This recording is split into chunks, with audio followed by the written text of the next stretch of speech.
In 1966, James Meredith walked a one-man march against fear from Memphis to Jackson. He was gunned down by a white man. 4 years earlier, Meredith had become the first black student admitted to the segregated University of Mississippi.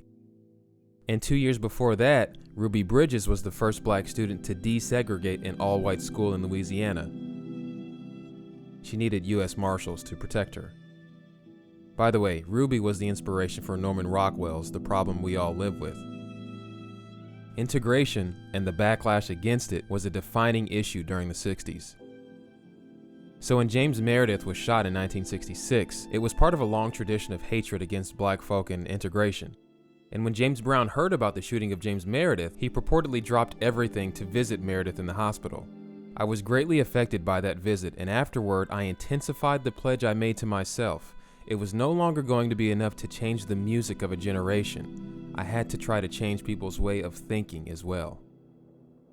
There's a lot going on in the 60s, a lot of violence against people of color. Martin Luther King is assassinated on April 4th, 1968, and the next night in Boston, James Brown performs a concert. The concert was broadcast live in an effort to subdue any potential riots in the city. 24 hours ago, Dr. King died. I'm here to ask you to stay with me as your mayor and to make Dr. King's dreams a reality in Boston. We in Boston will honor Dr. King in peace. Think about that for a second.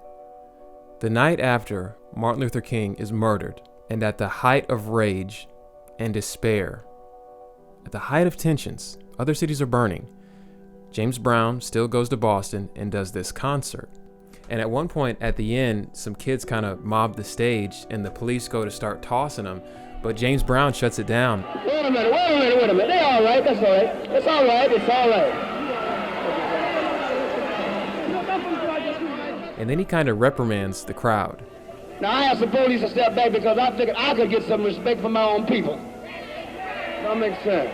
And all we together win. Hit the thing, man.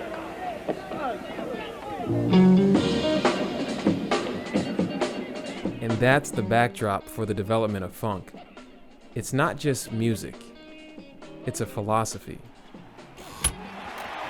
Right now, we'd like to do some of the tunes that created a sound called the James Brown sound.